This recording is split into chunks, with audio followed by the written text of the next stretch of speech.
प्रायः प्रपन्नजनता प्रथमावगाह्यौ मातुस्तनाभिवशिशोरमृतायमाणौ प्राप्तौ परस्परतुलामतुलान्तरौ ते श्रीवेङ्कटेश शरणौ शरणं प्रपद्ये सत्त्वोत्तरैः सततसेव्यपदाम्बुजेन संसारतारकदयाग्रगृगञ्जलेन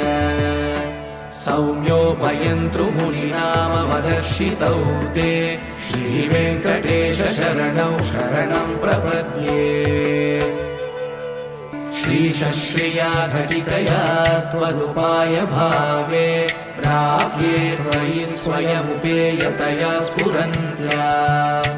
नित्याश्रिताय निरवद्य गुणाय तुभ्यं